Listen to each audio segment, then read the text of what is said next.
Today on Dead Dodge Garage, progress on the forever Studebaker. I know, I can't believe it either. When last we left this thing, the engine was seized. But it turns out it wasn't the engine's fault. This is a TKO transmission. It's not seized either, but for some reason when it's bolted onto the back of that engine out there, they don't turn anymore. The TKO swap in the Studebaker is interesting because it actually bolts to this factory 4-speed bell housing. We're using the factory clutch setup, factory linkage, factory bell housing mount, factory pressure plate even, and throw-up bearing. All that we changed, clutch disc. It also required a special pilot bearing, out of a Corvette of all things, which is in a little spacer thingy in the back of the crank. Here's that pilot setup now. It's in this spacer that I had machined to center it in this flywheel. It fits snugly, but it wasn't quite a press fit, so I did tack weld it in place. It should be fine. I love the overhead crane. In fact, the only problem I've had with the overhead crane is it can't lift a Cummins. Yep, it's a flywheel. Now I gotta go dig through 20 alignment tools and probably find one that doesn't fit right. Oh yeah, absolutely flawless. Now if only I could find the rest of the bell housing bolts. Holy crap, I figured it out. The Studebaker specialists that rebuilt this engine welded a balance weight onto the pressure plate of the clutch, which is just a bad idea. Who even knows if we were gonna use that pressure plate? Who knows if it'll be reused next time the clutch is replaced? That weight hits the bell housing on the inside, right here, where there's a little hump. You can actually turn the engine all the way around until it hits that stop and then back again. When I did this in the car the first time with the starter, it must have wedged that weight hard into the bell housing because I could not crank it by hand either direction. The real question here is, why didn't I notice this before? Very obvious. It's fine. Let's fix it with noise and electricity.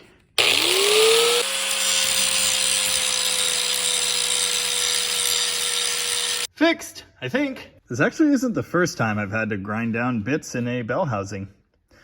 The last one was in a Morris Minor. I guess I have to keep grinding. Fixed forever! Now I just have to wrestle that dang thing back in there. Lift it, swing it over the car, and hopefully I can wedge it in all complete because I really don't want to do this from underneath again. Nice. Well, I've only dropped one engine this month, so I think my chances are pretty good. Okay. This is way too easy. Easy. Yes. Okay, that was a huge pain, but it is down on the front mounts. Now I've got to kind of loosen my clutch adapter platey thingy I made and get the Z-bar in place, bolt everything down, and then more stuff, I guess. It's actually bolted to the engine mounts. A major annoyance with this car is a bunch of lost hardware. I scrambled to open this engine back up before having to drag this thing out of the old shop. And when I moved it, oil pan bolts, starter bolts, bell housing guard bolts, they were all on the ground under the car. And I definitely bagged them and tagged them. I can't tell you where I put the bag, probably somewhere I wouldn't forget it. But I forgot. Hey, not bad progress for half a day. I can't explain to you how much happier I am now that that engine is back in that car for good. Now I just have to button up all the stuff around it again, and I can get back to where I was, breaking it in. Well, it's like 2 months later, and I've done some stuff. So what does it do now?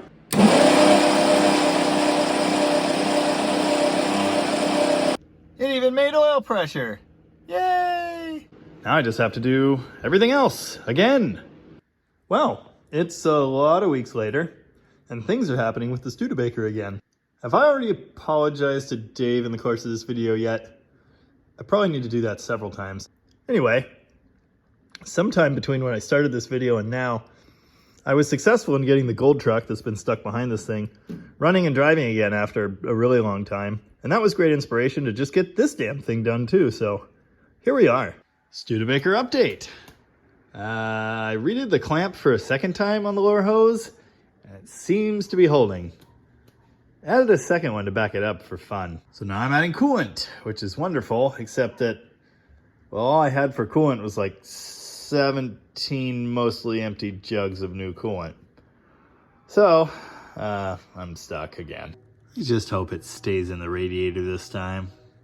For some reason, the body ground for this car disappeared, so I made a new one. out of a Chrysler charge output wire, which is conveniently already black. So do we have things in the car now? Yeah. That means this might do something. It does! Wow. Huh. Something in here is doing weird stuff. I don't know what that's about. I love the gauges and the panel in this thing. That's so cool. Oh, I've just been reminded I need to build a shifter and fill the transmission with fluid. Ooh. Probably shouldn't leave them on all day though. Okay, curiosity got the best of me, and I have to know, will it fire off? Ah! Yes, but what the heck was that? Ooh, ooh. I don't like the starter noise. Oh. Okay. I think it's fixed. I don't know. Let's see if it's fixed.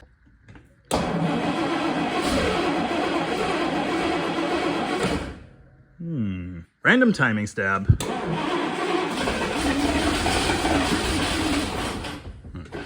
Random timing stab 2. Oh yeah.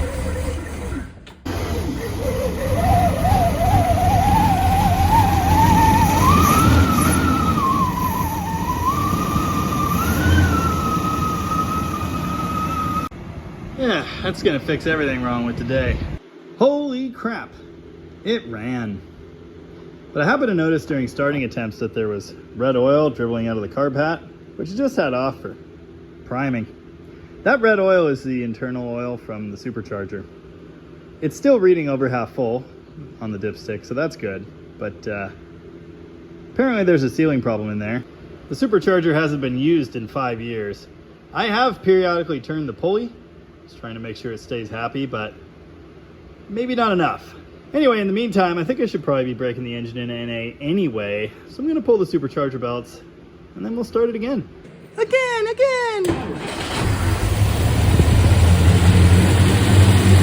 There we go.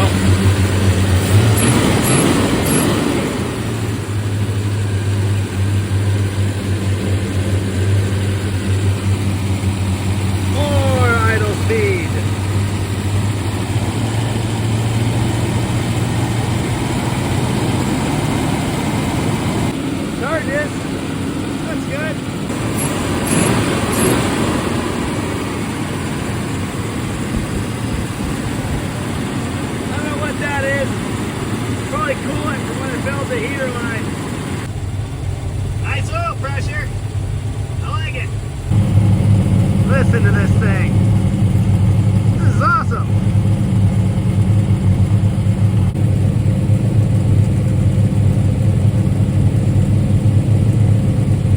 I don't think the timing mark's right because it was apparently happiest at 55 degrees.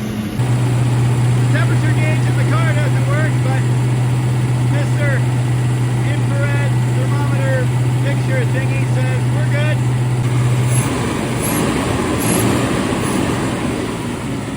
Nice. Fan's pitching out tons of hot air.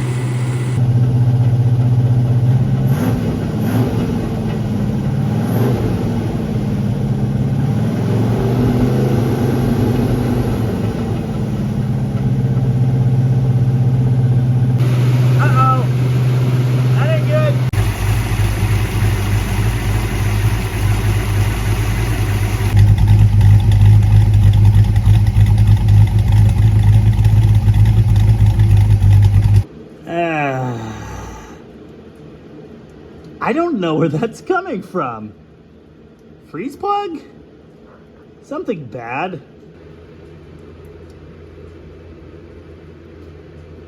Oh yeah, it's freeze plug. Nice. Now for the record, I didn't build this. I thought I had all the leakage handled, but I decided to travel and dribble from a new spot, so yeah. There's like 30 bucks on the ground right now. Well, I think another one blew. All right. I'm irritated. And that got some distance when it went. Really glad the charger isn't here right at the moment. Here's the freeze plug that just removed itself. This is what I saw from the outside. I wasn't sure what to think of that until I repaired the other one the other day. They're installed backwards and peened with a hammer. So then there's hardening sealer all over it, which just isn't doing anything. If you've been watching this channel for any amount of time, you probably know that sometimes things take forever. Like a lot of the time they take forever. So it might not really surprise you to learn that it's been almost a year since I started this one. Nice. Anywho, currently I'm removing these damn freeze plugs so I can put in new ones. I'm going to use this random part number that I randomly had in stock that appears to be the right dimension. I don't normally do this, but I do think I'm going to seal these. Yeah, for extra security. I also ordered conversion joints for this random drive shaft that seems to be the right length. Hopefully they're correct and they get here today. If I had this stupid project done, and a shifter for the 5-speed, and a drive shaft, I could drive this thing. Which is a crazy thought. There's a whole lot of watching brand new fluids leaking out on this deal. Did I mention any of the work we did long before starting this video? Like, for example, the rear axle. We swapped the carrier out for a limited slip unit from Eaton. They were the only ones that had one in this spline. We had to custom order that. It took months to get. That was in 2020. Everything was hard to get in 2020. This also has aftermarket one-piece axle shafts, all kinds of nice stuff. The gear in the back now, $373. There are a lot of other nice parts already on the car as well. Ooh, welded mufflers. I showed the funky freeze plug holes in this block. I was hoping those shallow plugs could go in the normal direction. Cup out. No such luck. So I had to turn them around and peen them in the holes just like the previous ones. Then I sealed the crap out of them, and hopefully I did a better job than the last guy. In light of that fact, I've come to the realization that I'm going to need a lower pressure cap here. I'm thinking 7 PSI is probably just fine. While the silicone on the plugs dries, ideally for like a couple hours, I've now jacked the car up on 4 stands, and I've got the exhaust lowered so I could peen those plugs. That makes slightly more room to get a drive shaft in, so I'm going to leave it like that until the new U-joints show up. Then all that can go together, and I'll finally be done under the car, I think. Sometime soon I'm going to have to figure out how to install the hood. Probably by myself. I just found my missing pocket light. Yay! Now if only I could find the other one. My other little project is a shifter. As you can see here, the Tremec uses that 2-bolt pattern. Unfortunately, it's totally different than the factory Studebaker shifter, which we're going to be reusing. The original Studebaker shifter looks like this. It's so cute. But that lower hookup is completely different. For starters, this thing is like riveted in place. So I'm going to drill that out, take all this apart, get it out of there, and then decide what to do. I guess my other option would be just cut it off there, cut the bottom off of her shifter and weld the two together. I don't know if I'm qualified for that. Did you guys know that everything sucks and is bad? I got U-joints. The front one would even fit, in theory. The back one's a different story, but more on that in a minute. So I'm trying to start putting my driveline together. This yoke I got out of the junkyard some time ago. I paid good money for it. That's not good. The other side will press fine, but this side, a joint spun in, apparently. Now last time I had this problem on the channel, I fixed it with a welder. This time I'm going to try a slightly different technique. If you've had a race spin in, say, a drum or something, and you can't replace it, but you need to get a new race to seat in there, you can do what's called staking. You take a chisel or a punch, you go around the circumference where the race is supposed to sit, and you punch little marks in there. As you're doing that, it's deforming the surface slightly and stretching it that way, which basically closes up that circle. So I'm going to try that here. Nice. And look at that. That ought to work. This is a conversion joint, and it is my friend. This particular joint joins the small Chrysler joint to the larger Chevy joint. Gonna need someone to explain to me why the Mopar side doesn't fit in the Mopar shaft. Caps are right, but the grooves don't line up. I've had enough, I think. At least it could probably have coolant again. Yay! It's way later, and more driveline science has happened. The first set of conversion joints I got, completely wrong, didn't fit that shaft. I measured for like the third time and realized it could be a little longer, and realized I have a random GM shaft sitting around, so I grabbed that one. Then I started the conversion joint game all over again. As you can see, I got it figured out. On the front.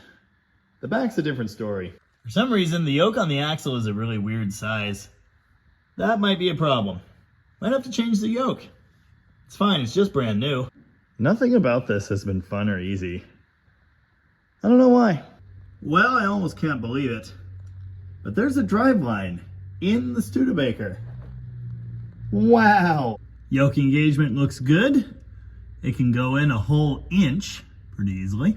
It could have been a little farther out, but this is what I had, and it's like perfect, so. Yeah, about time, huh? I just remembered there's no speedo drive. I should probably figure that out sometime. It has occurred to me that a drive shaft is a great thing, but it doesn't do much good without a shifter. But I also need a cover for the floor, so now I'm making one out of an air cleaner box. I suppose at some point, the seats will need to be bolted down too. Well, I'm not excited about this, but it's happening. If it's dumb, but it works, it might still be dumb. Yep. It's welded, I think. Nice. Oh yeah. I ain't going nowhere. I planned that fitment perfectly. Or I got completely lucky. Well, that's not strong enough. Oh, right, because it's just a giant hole. You know, that makes sense, actually. I think I'm going to sister another piece of plate on there and weld the bejesus out of it. But, gears. Nice. Okay, for science. Oh, throttle adjustment's really bad. Anyway, will it start?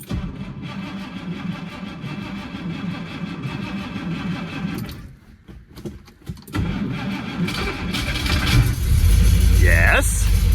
Now will it go into a gear? Man, this thing sounds good. Also, really hard to do with the seat loose. Yes. Yes! It does the stuff!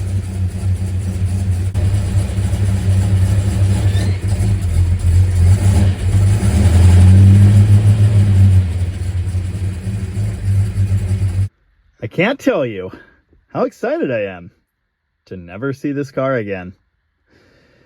Sweet! Do you guys know hot things are hot? Where are the gloves? Trust me on this one. Where did I even put them? Well, I welded a second plate onto it, made it all nice, filed it all smooth, bolted it in, and now it doesn't bend sideways, so that's great. I think I'm going to drive this car today. Maybe. I'm not sure how much gas is in it. Probably not enough. And the hood still being on the roof, that's a problem.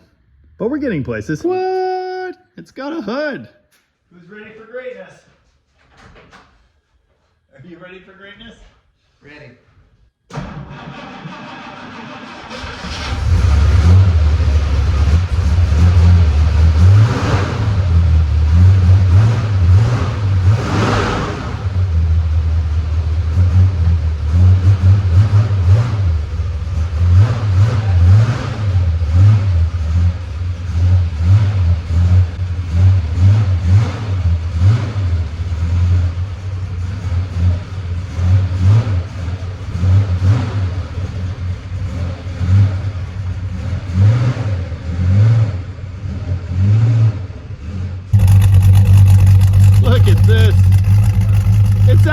Shop.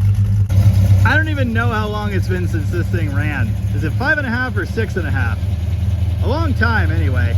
Wow. Hubcaps. Look at that. Mmm, delicious.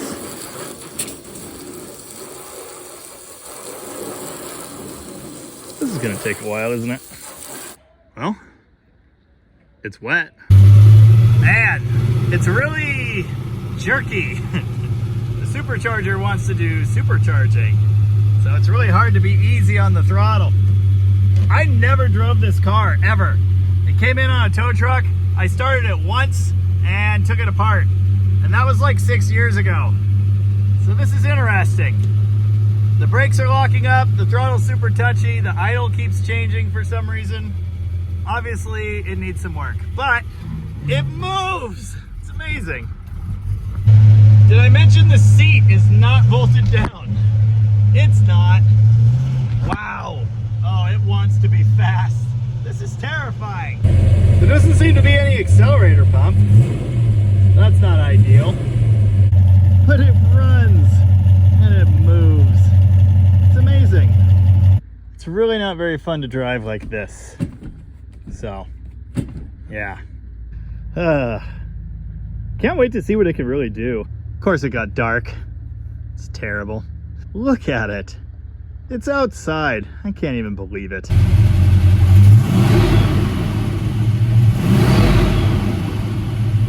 Wow. This just feels wrong. That's cool though. Also, for unrelated reasons, it smells like gas in here really bad. That's what the car's supposed to look like. We'll get there. It's been a long day. Next, I need to button up the interior and check out the brakes. Fix the touchy throttle. Make it idle right. And a bunch of other stuff. I knew there was a reason I left the hood off all this time. This is terrible. The back bay is empty. This is just wrong. It's days later. What are things like now?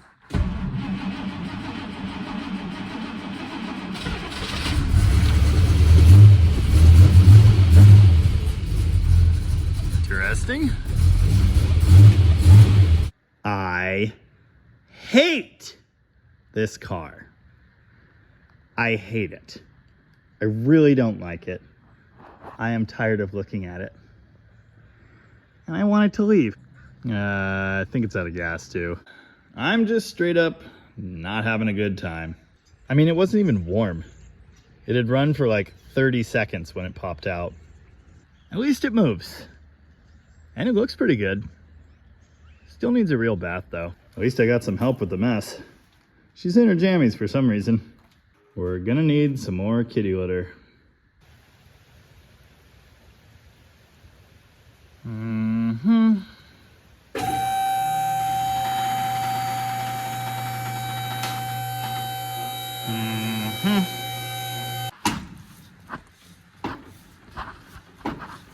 That wasn't me.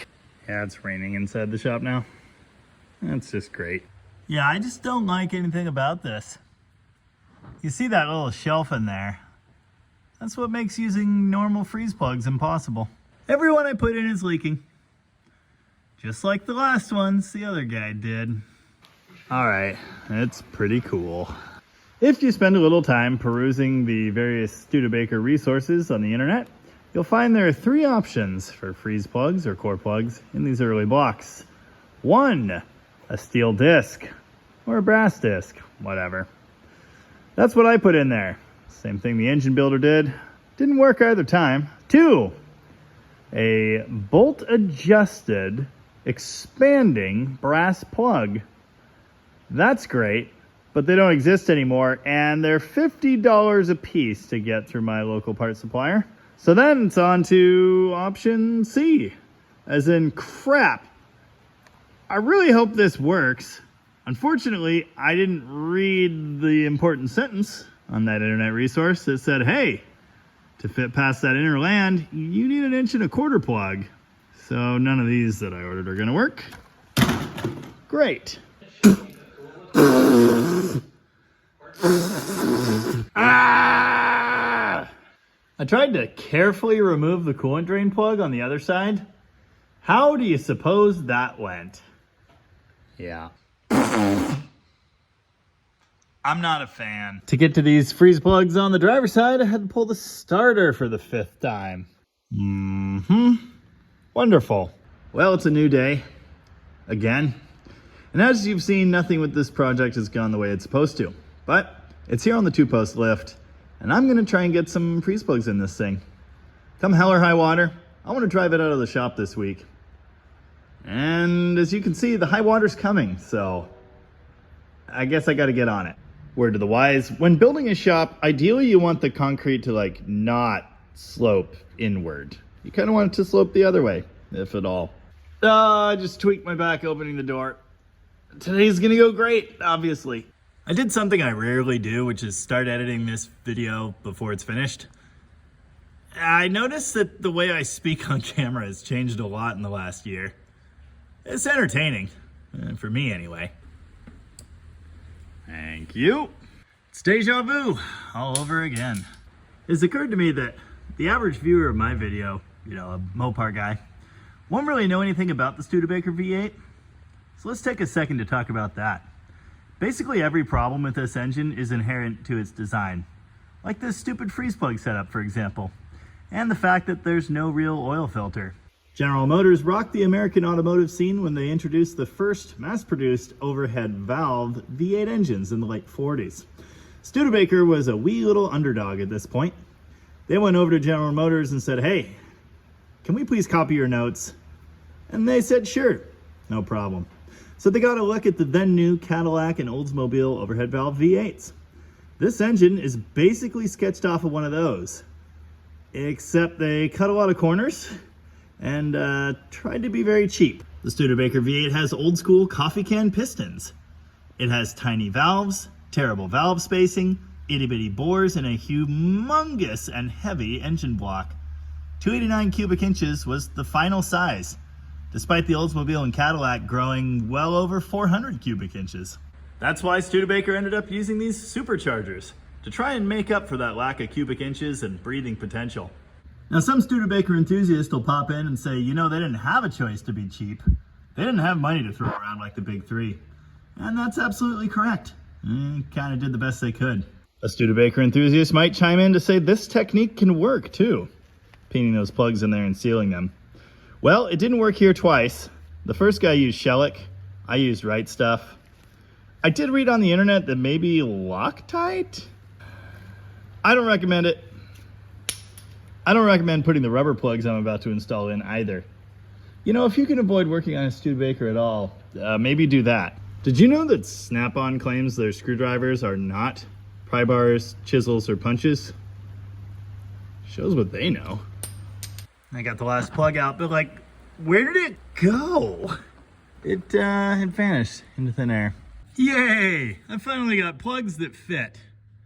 Trying to decide if I should like install them like that, just reef the crap out of them, or if I need to put them like that so the rubber hugs both sides of that edge back there. I don't know. I guess I could always put it one way and tweak it later if I have to. But first, a snack. Nature's candy. These red apples are amazing late in the season like this. Oh yeah. Dumb rubber plugs installed. Coolant, some anyway, in the engine, and so far staying there. So far. Pressure tester is on. So far, so okay. It's been holding pressure for half an hour. Meanwhile, took my reliable daily driver to go get some premium fuel because I don't think there's any left in this thing. All right, up and running.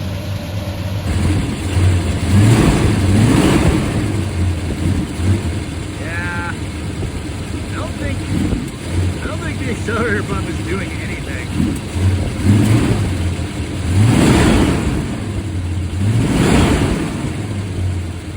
Which is not ideal. God, this is cool. It's gonna be so much cooler if it works. And if it goes away, even better. Wow, the fuel gauge does work. Oh, that's too much timing. Well, the limited slip works. And the tires are too small. I took the liberty of installing 2 seat bolts. It's more than 0. Yeah, this thing needs like 800 more pounds of throttle spring. It wants to party. It's kind of a problem.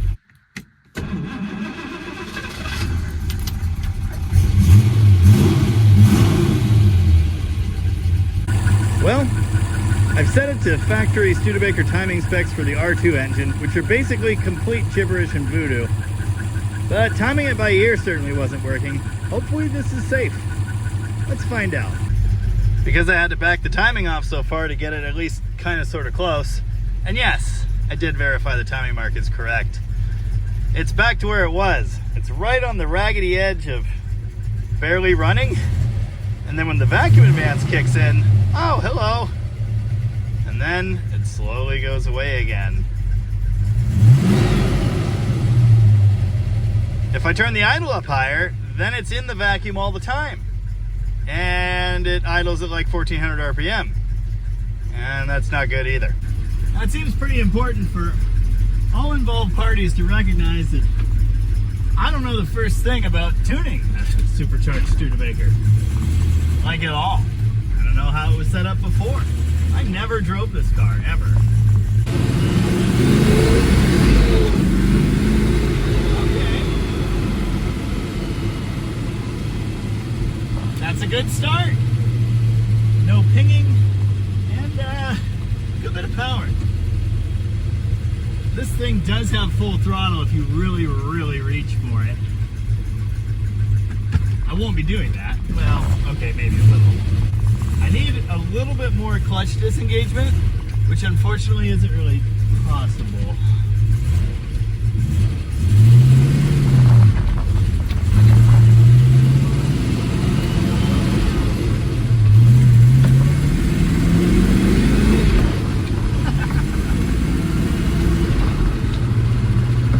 I do hear one valve talking, I think.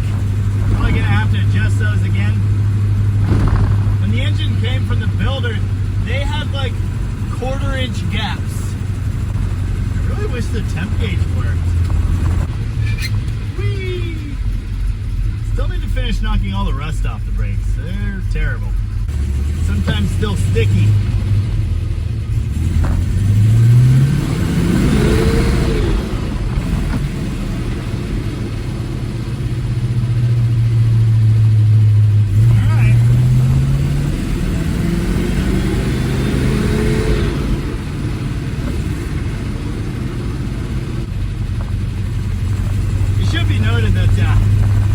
The shifter assembly is only held on with 2 bolts still. And my floor patch isn't finished.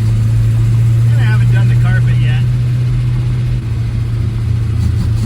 Everything's dusty and gross. 3rd gear pull. No picking. Whee! Oh God. Oh, the brakes are terrifying. Oh, they're so bad.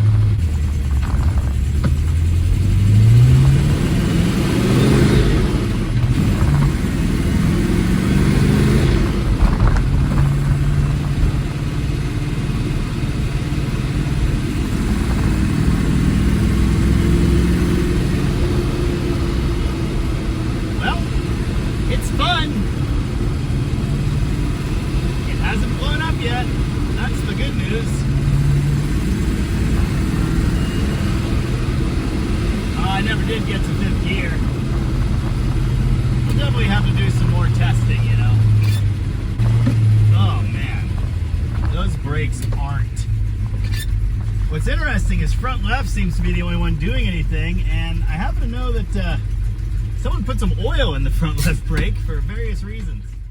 Oh yeah, it's trying to be on fire. The brake's not on fire, but it really wants to be. That's good. I guess I should pull that drum again. I probably should have done that before I ever drove it. Okay, that was definitely latched before. Wow. Yeah, it's sounding really good. And it's far away from home. And that bay it's been sitting in for a year. Just incredible. Brakes almost done smoking now. There's a lot left to do here. I guess brakes and interior stuff next. Ugh. Garbage from garbage people. Also, it smells like low tide. There's just nothing else on the road that looks anything like this. Look at those fins. But will it make it back home? I don't know. Let's find out.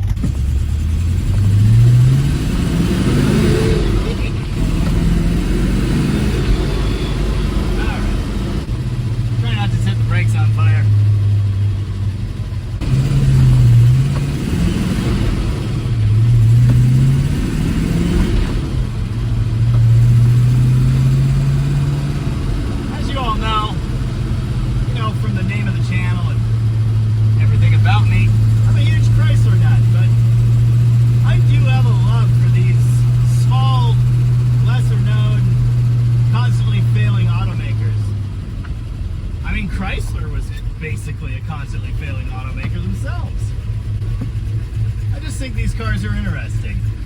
The Studebakers, Packards, Hudsons. There's something special, you know? Something you just don't see.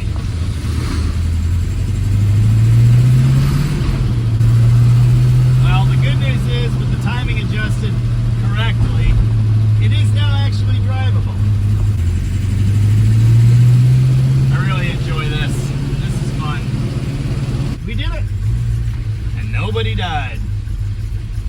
Yeah, it's gonna be an ongoing problem, I guess. Time to address that. Oh, I need to reinstall the Studebaker emblem too.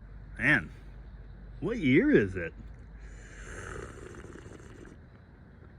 Oh yeah, it's still the future. I'm only just realizing how cool this car is. All right, I'm gonna enjoy it outside for another 18 seconds, put it back on the lift, and take more things apart. Whew. That was a close one. And make sure you install your hubcaps all the way. Also, none of the four wheels really turns freely now. Passenger side front, pulled drum, cleaned it.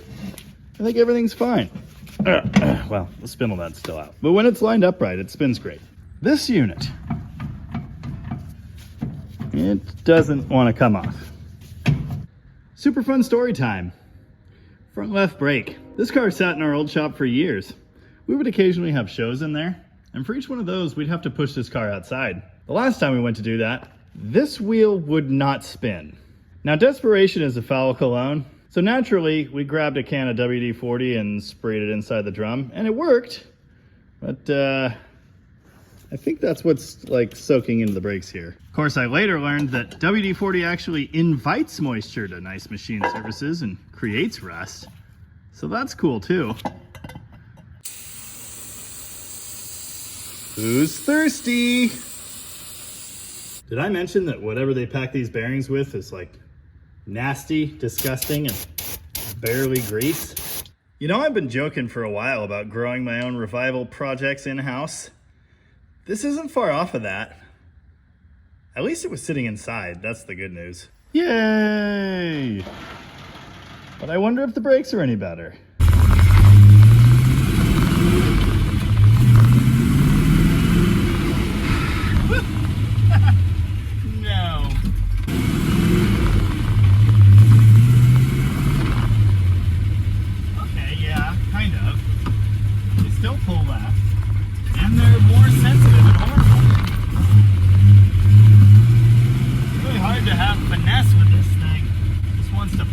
So much. Yeah, the brakes are still dragging. This is bad.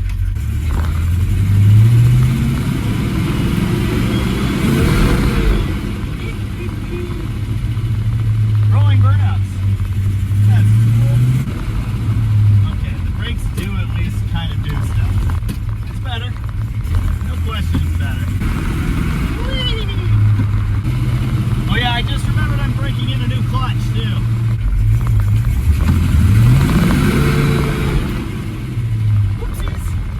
I think I might lack the finesse required to drive this car properly. Also, why does the hood keep opening itself? Stay. Good hood. Oh yeah.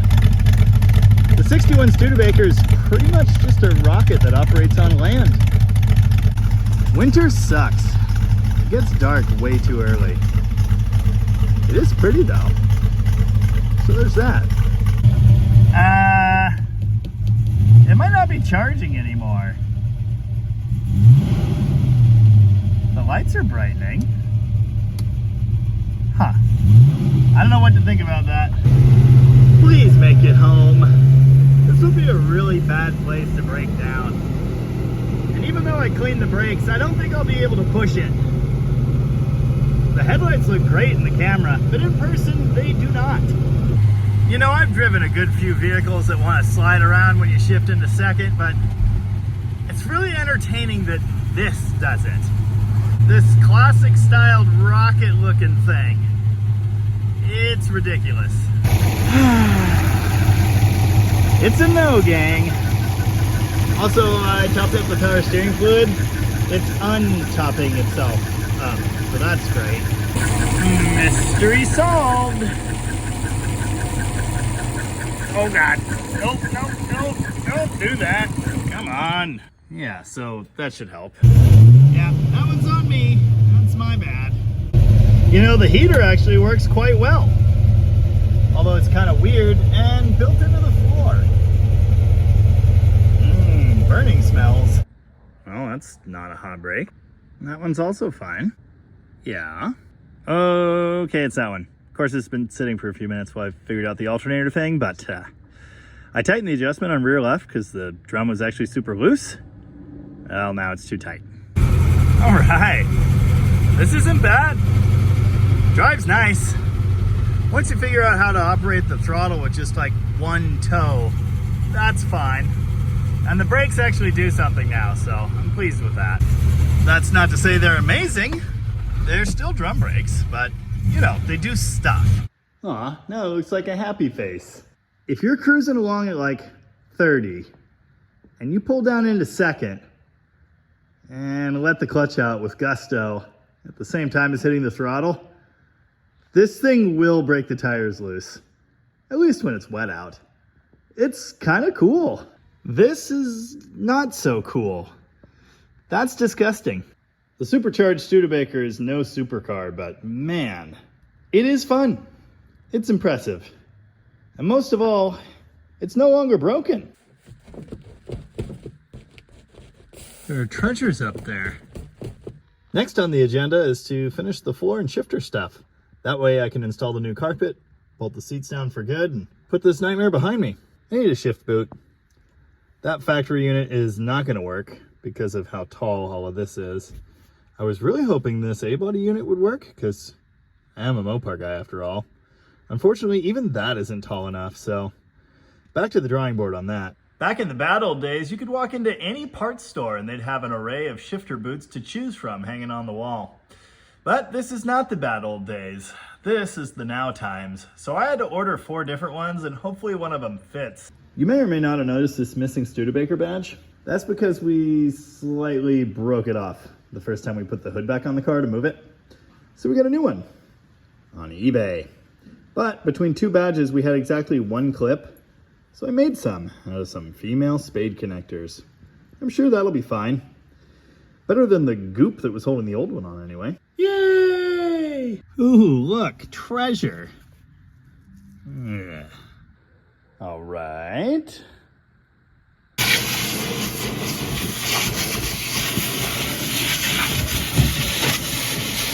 Ready for new stuff, kind of. I could remove all that, but I don't really want to. It's held in place by the seatbelt anchors. And I could remove this, but I don't know, it's well attached. I do find it very interesting that Studebaker used extra chunks of seat upholstery for extra padding and insulation under the carpet. Okay, the carpet padding is in like 7 pieces and it looks nothing like what was here originally. I'm very confused. The carpet at least mostly makes sense. All right, I figured it out. Has to be trimmed around the heater, of course. Still need to finish the floor. Also still need to finish filling the transmission now that I think about it. It's only like half a quart, it's fine. Speedometer might be nice too, which I have access to through the floor, so I guess I have to wait for that. Oh, so many other things. Then I'll get some magic spray glue, glue this crap down, and then carpet, I guess. In the meantime though, I think I've had enough for one day. And what a successful day it was. Well, it's a new day, and I'm cosplaying as an upholsterer. Some of these pieces fit quite nicely, kind of. But there's definitely some trimming required in various locations. There are hooks in the floor for those funky seat belts, so you need to be able to access those. And I don't really want insulation burning on the heater box here, so I'm going to trim around that too. Man, this pair of scissors I stole from my mom's kitchen like well over a decade ago is not up to this task. Why do they not just include provisions for the heater? Do not all of these cars have that? Of course, I've got to make a hole for the shifter too, which I am not looking forward to. Did I mention I'm not really an upholsterer? Nice. I've got holes for the seat bolts. Everything's all trimmed up and glued. At least in the back. There's still a whole front to do. Speedometer drive. Here's the plug out of the TKO. Here's the original torpedo looking drive out of the Studebaker's T10. It kind of looks like it's just gonna fit. You can't see this, but I've ground the little speedometer pinion thingy retainer to absolute perfection, and the bolt hole lines up now. I also had to grind the thingy itself and install a new O-ring. Hopefully it doesn't leak. Trying to work this entire nightmare out right at the moment. I took a grinder to my brilliantly fabricated shifter, and now the boot sits down farther and it actually reaches the floor. So that's cool. I guess I should turn this around the right way, because one way or another you're going to see that it says Hurst. I guess I could paint it. Floor panel. Signed, sealed, delivered. Nice. Who's ready for Dead Dodge Garage Saturday Night After Dark Edition? Woo! Featuring a lake where my main working bay is supposed to be. It's like 10 o'clock on a Saturday, but I'm bored and I really want this car done, like yesterday, so let's see what we can do. It doesn't reek of silicone in here anymore, so that's great.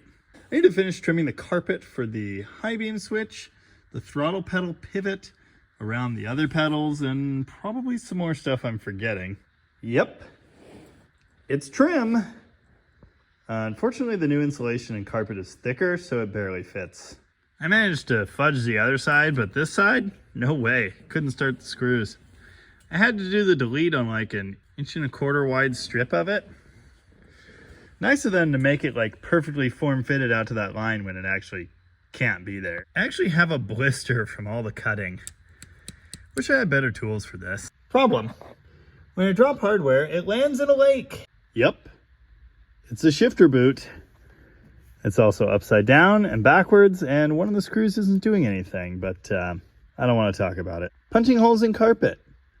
Super fun. Currently using a screwdriver and a pair of scissors. A good way to do it is with a soldering iron. I have one of those, but I can't be bothered to go grab it right at the moment.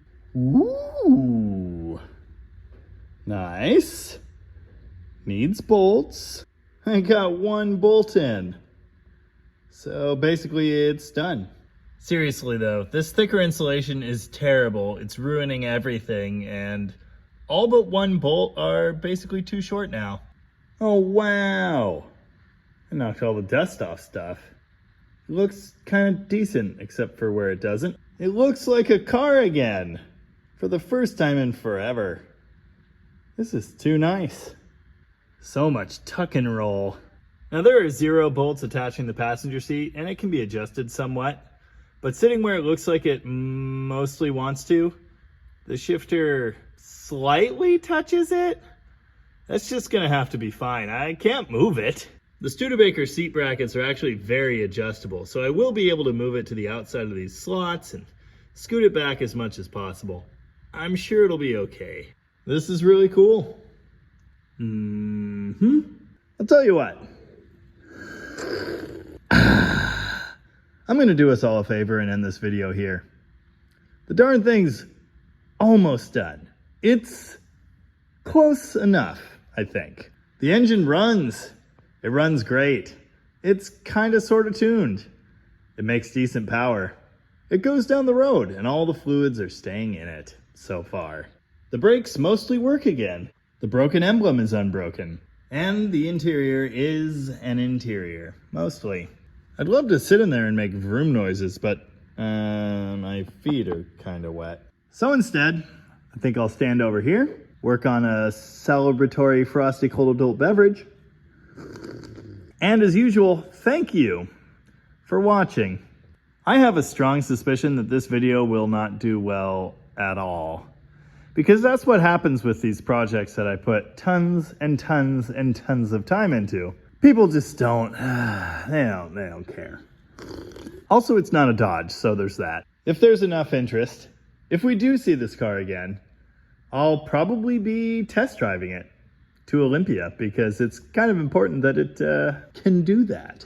And remember, the Studebaker, it bakes studs, I guess. Did that make any sense at all? I don't think so.